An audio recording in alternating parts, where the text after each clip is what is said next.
Hello, hello, everyone, and thank you so much for tuning in to For the Love of Self podcast. I'm really excited to have our guest on today, Marla Mervis Hartman. Is that how we say your last name? Okay, Correct.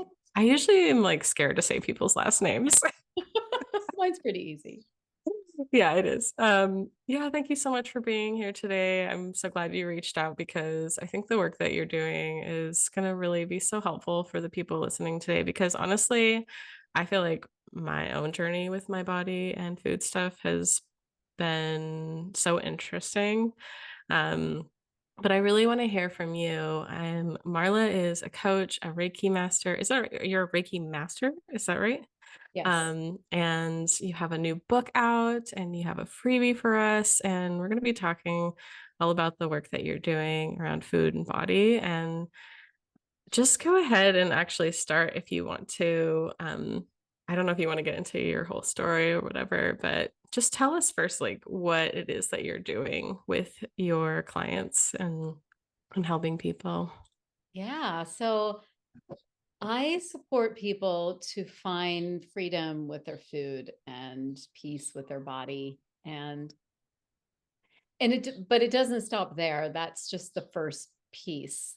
That's the symptom, right? Our Mhm. food, our body are a symptom. So usually it's the underneath layer that needs to be looked at. So a lot of people feel that it once they, and myself included, that's what I felt like. I felt like my problem in life was my body, and my problem in life was the fact I couldn't control my food.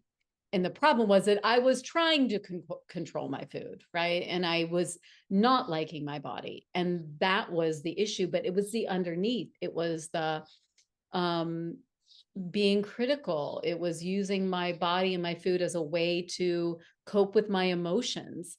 And that is a very common thing that we do as human beings. And this food and body stuff is so in our face because diet culture is so it's in you could call me out on it too, right? It's like I'm aware of it and I know it, but it's in our languaging, it's how we look at each other, it's the filter through how we see life, we see other bodies, we see our own body, how we eat our food, how we judge ourselves, right? So I help people to clear that out and actually get real. And your podcast For the Love of Self is it's about that. It's like the deepest part of loving ourselves, the deepest part of like what is that part that we're missing? What is the part that is so hell bent on getting the body a certain way and getting the food a certain way that it's missed out on the love that it actually needs.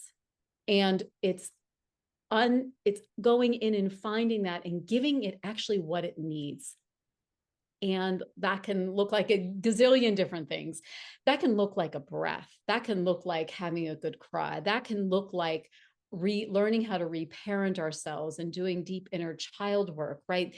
These deeper parts of us. And that can be scary, right? Because you could have a cry in there.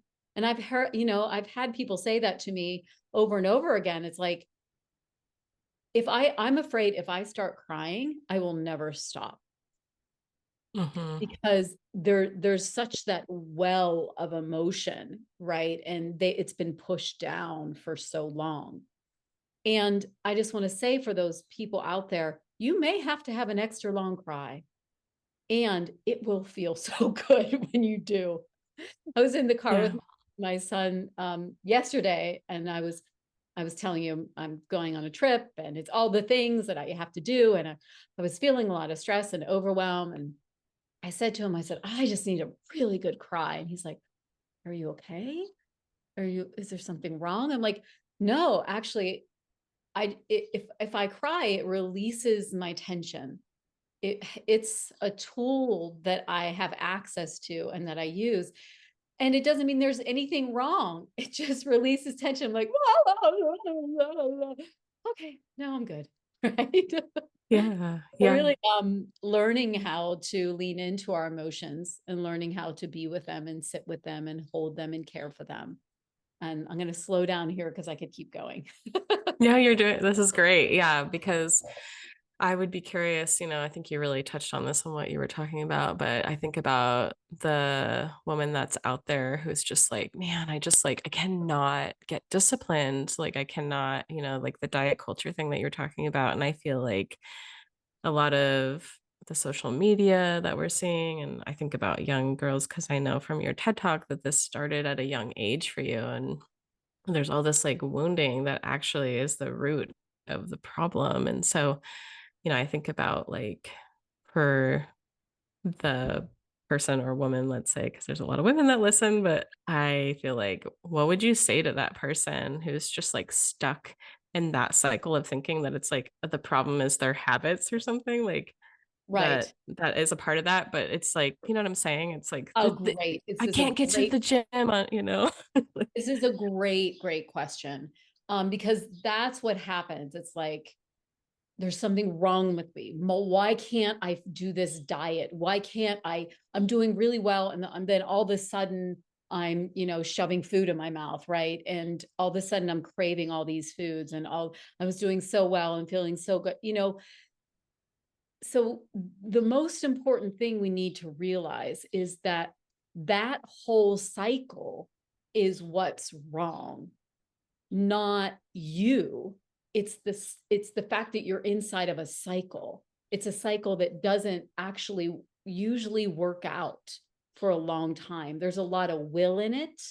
There's a lot of unrealistic expectations. There's a lot of single focusedness that doesn't take in what's actually present, right? It doesn't take in what the body's actually wanting and needing. It's not saying, oh, I'm actually hungry, I'm going to eat something, rather than, oh, this diet says that I'm supposed to only eat during these times. And then the thing is that our body will win. At the end of the day, I can push myself hard, and trust me, I've done that. And I know at this point that that my body will win. It will crash. And if I'm not feeding myself the adequate nutrition, and you may say, that's the problem, I'm eating too much. I understand that is, I do understand that voice, but I want to say that when we are restricting and we're in that cycle of even wanting to restrict, even the thought process of, I want to restrict, I want to restrict, it puts us in this space. Okay, I'm thinking of two things. Let me just pick a moment here. Mm-hmm. So the body, the body, if we restrict, the body is going to crave the food. It's going to say, I am tired. I'm not going to that gym. I'm not going to the gym. And then we get mad at ourselves and we say, I should be going to that gym. It's like, no, how about I listen to my body and I feed my body when it wants to be fed.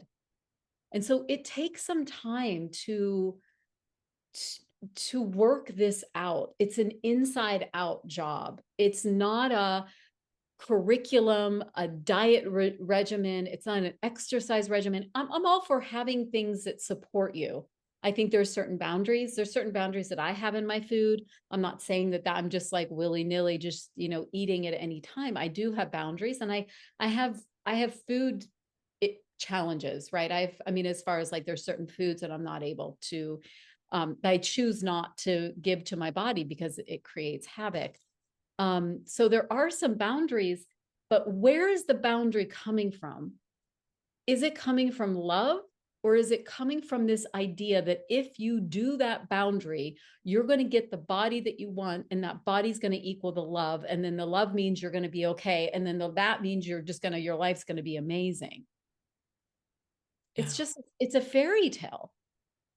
It's a bloody fairy tale, right? Yeah. And so we have to know that when you're in that place of, why can't I figure this out? Why can't I figure this out? And trust me, I have been there.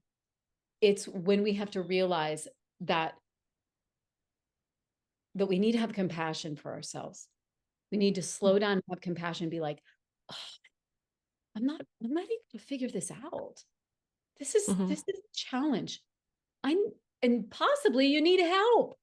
And what I see over and over again is that people will stay in this suffering because everyone around us is suffering with their food and their body. Everyone's struggling to have the right weight, the right body.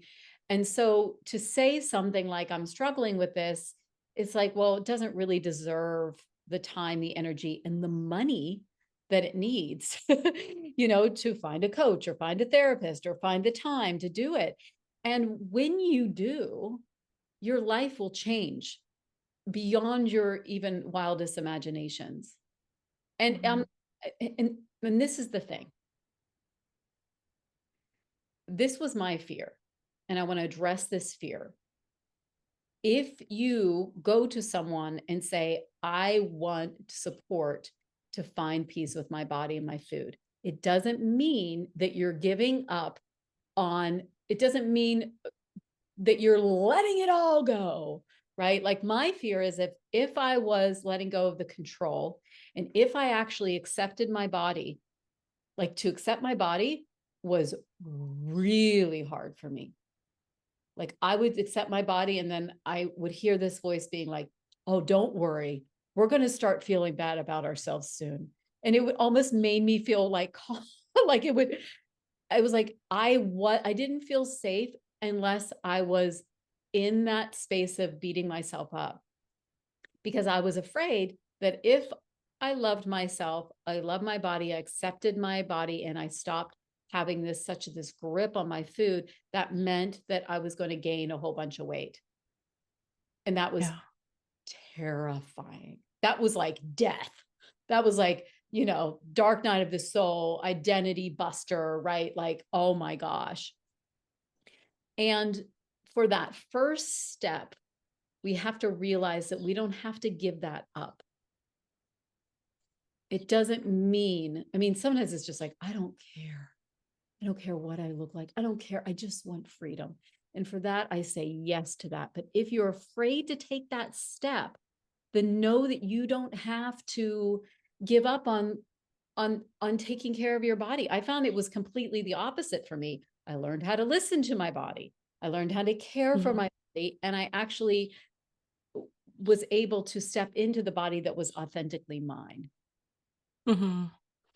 Yeah, I feel like what I really wanted to ask, and because I feel like you touched on this a lot, but I was just thinking about, with the body positivity movement, which is so great. How do we find that balance of like not just being like, well, I'm finally comfortable in my body, but you're maybe still dealing with health stuff, like just not throwing caution to the wind, like maybe giving more of a, if you could give us like a picture of what this looks like, because I think what I have seen sometimes too is just like people like, I don't care, I'll just eat Cheetos and whatever. And it's like, what I'm hearing you say is it's really important that we like set boundaries and like honor our body, listen to it a little bit more so that we can find that balance. Does that feel true? Yeah, I would say that sometimes it's good to separate the fact that we love our body from this idea. Like there's a part of the process and it depends on who you are and how you work. But if you've been in restriction for a really really long time and you're coming out of that, you may need on a very deep level to eat as many Cheetos as you can possibly eat so that you Mhm. feel and you satiate that part of you that needs to know that it is free. For some Mm. people, that and be like, yeah, hell no, that's not happening. Right. But Yeah. that may need to be the process. I have a niece who was extremely anorexic and Mm. and she throughout these years and she made a beautiful Instagram post on it. It was her when she was really really thin and then for years of her getting comfortable with her body and she was um a little bit at a higher weight and then she found this equilibrium of this space of truly listening and loving and caring for herself. So our bodies are constantly shifting and changing and so body positivity, I guess the way to answer that is we don't have to like our bodies, but it is important to love them. So you may look at Mm. hear and not like what you see, but that doesn't mean that you're not body positive, because you're Mhm. still listening, you're still showing up, you're still, caring for yourself. You're not beating yourself up, you're not saying mean things to yourself, right? So only only I know what is loving my body, right? Yeah. And I know that I've never really been able to have true restrictions on my food unless it came from another place other than just losing weight. I've had Mhm. I've had a very interesting relationship with chocolate over the years. And the only time I was able to really let that go was when it had nothing to do with my weight, Yeah. you know, Mm. when it I know was, exactly what you mean. Yeah, like, when you become aware of your body, I notice for me sometimes, like, sometimes I'm like, I'll use alcohol as an example because I think it's so socially acceptable to drink or whatever. And so, like, for me, sometimes a drink feels supportive, and sometimes I'm like, I'm feeling already like a little inflamed, and just that like subtle thing I'll just notice. And I'm like, no, I'm not drinking tonight or whatever. Same thing with like chocolate as well. Sometimes it feels so nourishing and supportive, and then other times it doesn't. So it's so interesting how it's so personalized for each person. yeah, I mean, one thing can be fine for one person and one thing is an addiction for the other. So Totally. never look at the way that someone eats and judge it, you know, Hmm.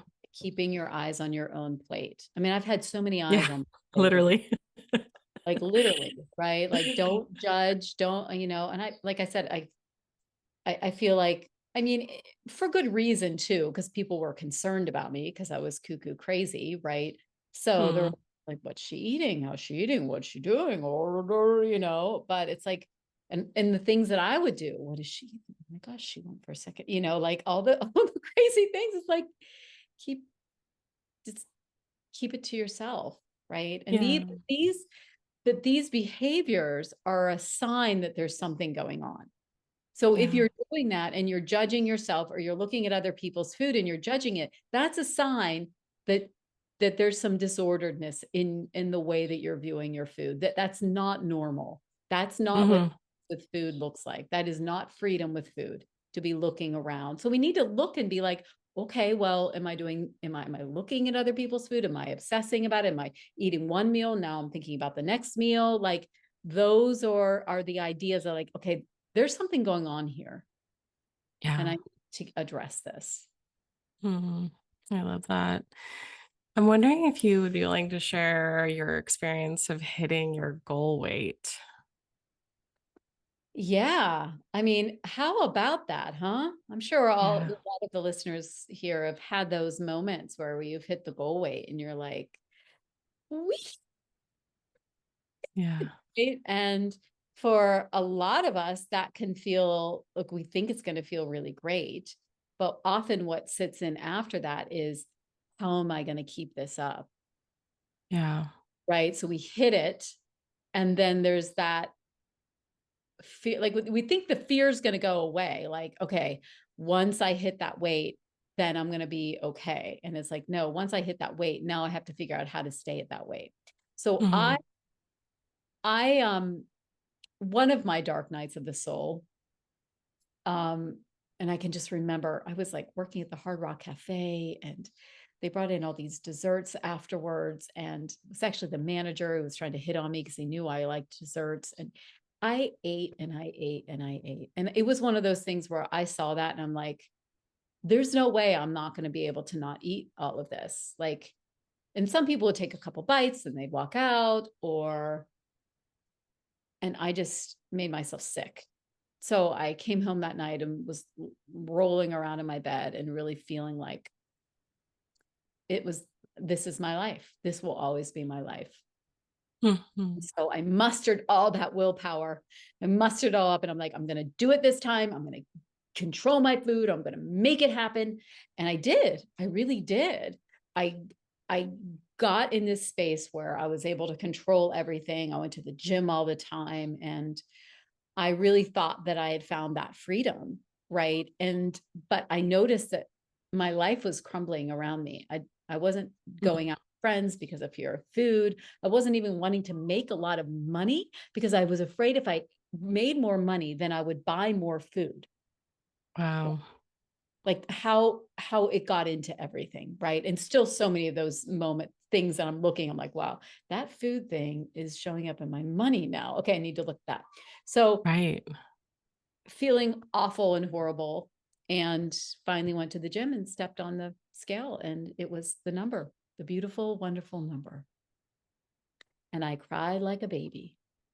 I cried. I sat in that gym, in that locker room, and bawled my eyes out. I'm like, I am Mm. miserable. This is not what I thought it was. And that was the wake up call. That was the true wake up call, that I realized that it had nothing to do with all this pain and suffering, had nothing to do with my weight. Cause here I am, I got it, controlling my food, and I'm still Yeah. miserable. Yeah. Yeah. Yeah. Thank you The so much for sharing outside, that. yeah, from the Yeah. outside, it's like, oh, Marla, look at she eats healthy, she goes, yeah, she's confident, she's vibrant, right? And Yeah. yeah, not so Yeah. much. It's not what we often think it will give Yeah. us, or it doesn't give us what we think it'll give us. Uh, And it's that's so I love that you shared how it like affected your money. I'm sure it affected your relationships, like you said, not going out and socializing. And so I think a lot of times people don't think about these things in terms of our own relationship with our bodies and food. And so it's definitely, like you said, something to just notice and start being aware of. I'd love for you to talk about your book and tell oh, us the title, yes. if you will. Yeah, so my book, which is coming out October 1st, it's in Ooh, pre-order right now. Yes, congratulations. thank you. Is called Befriend Yourself: Finding Freedom with Food and Peace with Your Body. And so this book is my journey, and also how I've helped countless other people heal. And so it's memoir, self-help. It's going really into the stories and unwinding them. It gives a lot of tools and tips. It's funny, it's real. I think a lot of people will relate to it, unfortunately, because my story really isn't that unique. It's another woman in this culture that has, been swept up in food and body issues and how it's affected me. And I never thought that I would feel better. I really never ever thought. And I never thought that I would be helping other people. So yeah, I would love it. I'll send the pre-order link. If you pre-order, I have my free Body Compassion Collective course, and then I have an exclusive Befriend Yourself workshop that you can sign up for. So if anyone wants to get in on that and get in on those, that course is great. I was doing it for years, and now I have it as a self-guided course. And then I'm really excited to do this workshop with everyone. So, and then you get the book. Yeah. Yeah, Yeah. and then you get the book, and I think, like, one thing that's so important in, anyone's transformation journey is hearing other stories, to be expanded by their stories, to see that other people have been where you are and that they got through it and they have come to the other side of things where they feel more peace in their body. So I definitely recommend. I'm super excited to check it out. I know for me, I just never really thought of myself as somebody that had like an eating disorder or body stuff until I was like in my 30s. And I started hearing more discussions around like what that looked like. So it's interesting because there's such normalization around dieting and like extreme dieting as well, where it's like, can you get down to 1,200 calories or something, and to like lose the weight before your wedding day, and all this kind of that rhetoric that I feel like is constantly being pushed on. Yeah, and I think about the young girls especially because, like I said, I think it just gets implemented, or not implemented, but it's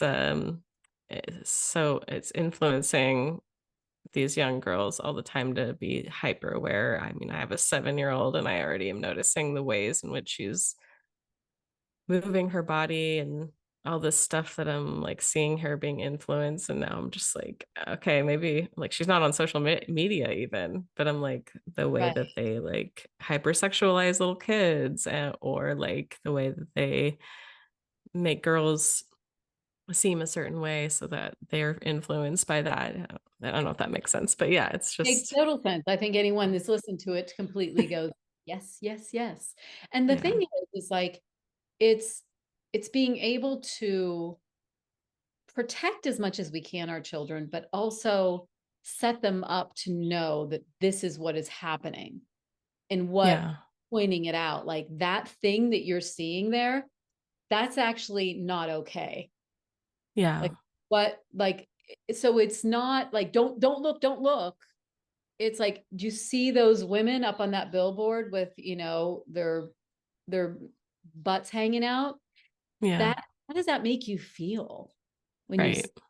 and like it could be like, what makes me excited? I want to move my booty. It's like, okay, well, maybe we can move our booty to have fun, but that's, like however you would talk to your child, we all have our ways, but it's Yeah, making it making it a conversation and not waiting until it's a problem. yeah, Because if we become aware of diet culture, then we can kind of point that out to our children. yeah, A lot of us are in our own struggle. And I do find that having children does support us. It gives us that leverage to be like, I don't want to, that's how I felt. I mean, I was afraid about even having a child because I was like, I'm just hmm going to their snacks, yeah, you know? And I know yeah, feel when I was binge after I would binge or after I would have like feel like I was out of control with my food, I would feel so agitated and so upset and I just would want to like hurt everyone around me. And I mm, not want to raise a child in that space, right? yeah, And so yeah, that was helpful by the time I had my son, most of that. No, I just want to say that I'm still learning. I'm still learning how to love my body. I still have diet thoughts. I still have things that come up for me. I think when we're in this place of healing, it's not linear. Our healing is cyclical, right? And that's what I've found over the time that it's like, oh, I feel good for like a month. Oh, and then I go down a little bit of that rabbit hole. Then it takes me maybe 2 weeks to get myself out. Oh, then I'm out and I'm out for like 6 months. And then I'm in for a week. And then so it goes less and less and less time. So now it's like, oh, I catch the mean thought that I'm saying to myself. And when I catch that mean thought, that, ooh, I can't believe you look like that thought, I'm on it because I know that that thought leads to another thought and leads to another thought that leads to controlling my food, that leads to all these things. And it sends me down that rabbit hole. And then next thing you know, I want to go on a diet. yeah. Oh, sorry, I broke up for a second. I was Um, holding on. Yeah. yeah, So, thank, yeah, I think that's so important for us to realize that if you are starting to feel good and then what you think fall back and you're like, how did I get here again? Know that that's part of the process, yeah, that we're always healing. And for some of us, if this stuff is thick and deep, it will take some time to unearth it and unwind it. So be very diligent and stay on top of it. But when you fall in again to whatever that means to you, maybe that's a binge, maybe it's emotional eating, maybe it's you just went on another diet and now you just crashed, right? Or whatever the story is for you, know that sometimes sometimes that's part of the healing. When I when I finally was feeling good for a while, I was feeling good for, I don't know, a couple years. And I'm just like, you know what? I'm going to go on a diet.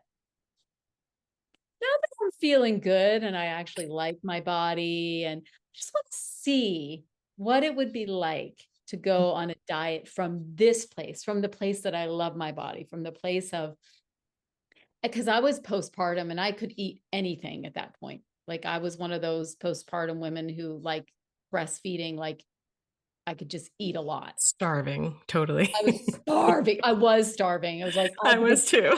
I have to get this child off me. Like I was exhausted. And anyway, so I went and I started dieting, and it was such when I look back, I'm like, how perfect.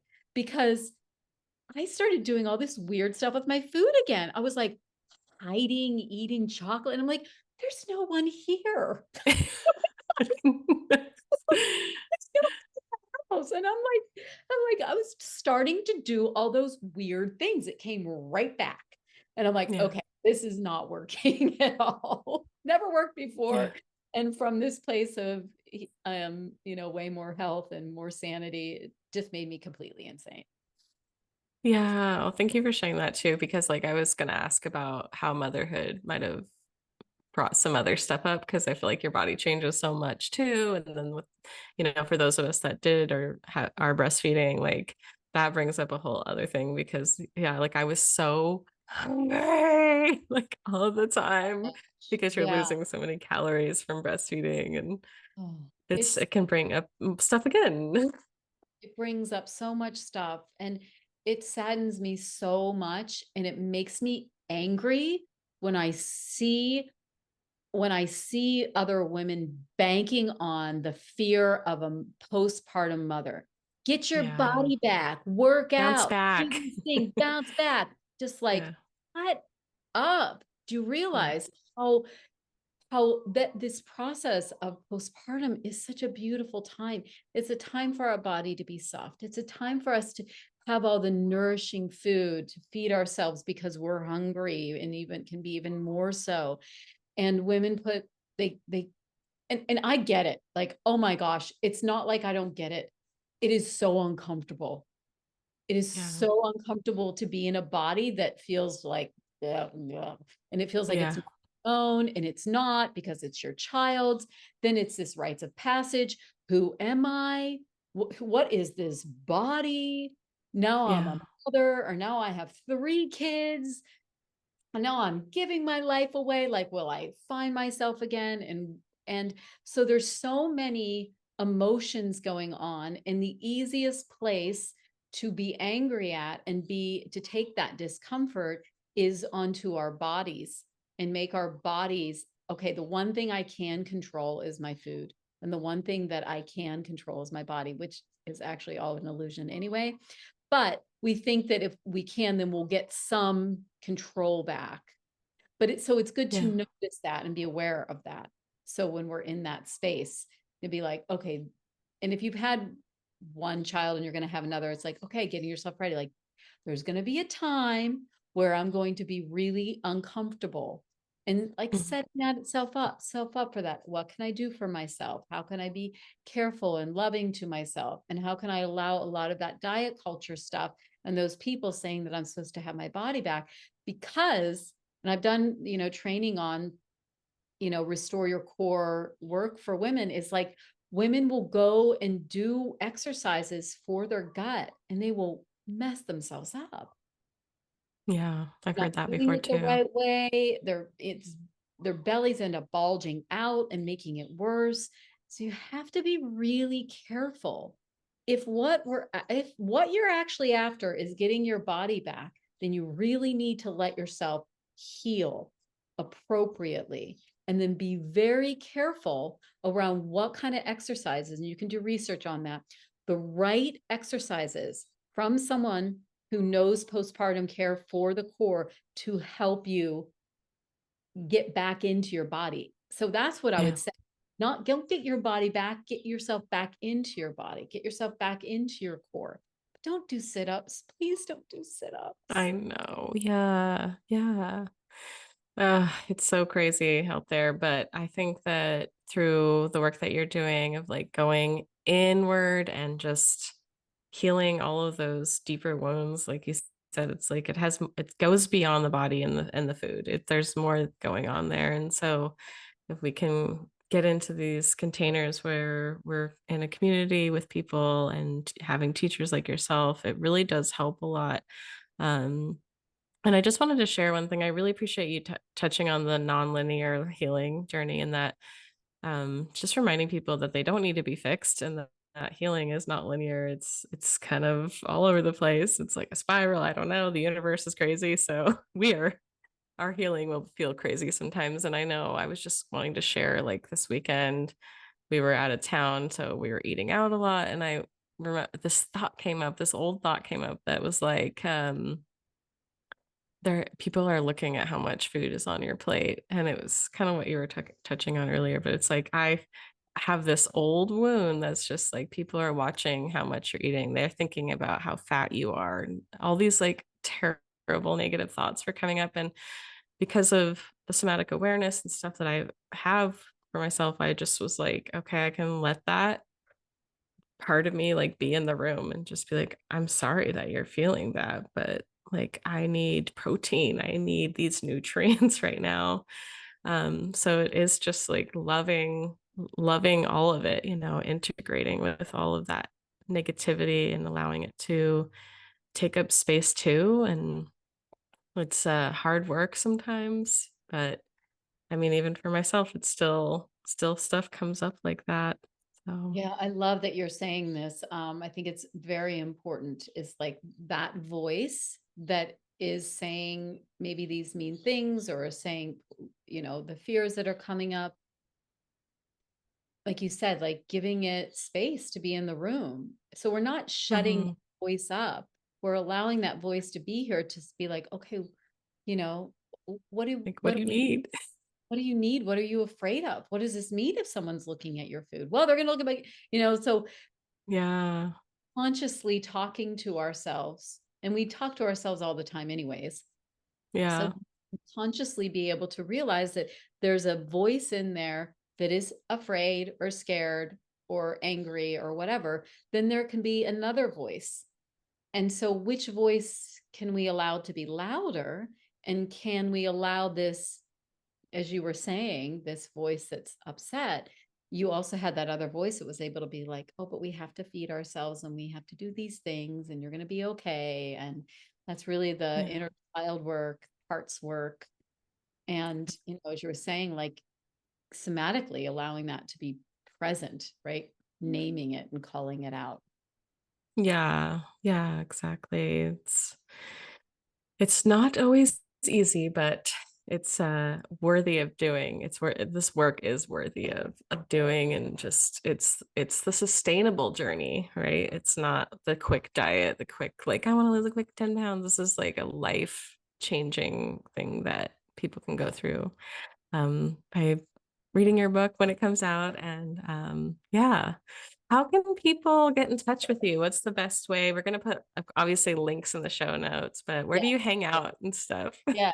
So I hang out on Facebook a lot. I have a Facebook group if you're wanting extra care. I can Oh, link that. cool. Um, I will send my YouTube page. If you're into Reiki, I do a lot of Reiki videos on there, a lot of Reiki healing videos. And Instagram, and definitely check out my website, loveyourbodyloveyourself.com.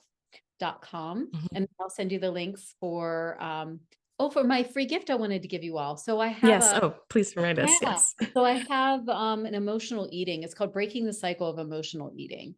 And it's a free Yeah. course. Now, it's a free course, but I don't hold back in this at all, right? It's Yeah. really go into how to break it down and how to be with yourself when you're emotional eating or stress eating or whatever. And working one-on-one always helps me to get in there with you, right? So there's an opportunity to fill out a form to apply for a complimentary one-on-one to see if Oh, cool. you, yeah. Yeah, that sounds great. Well, definitely get in there.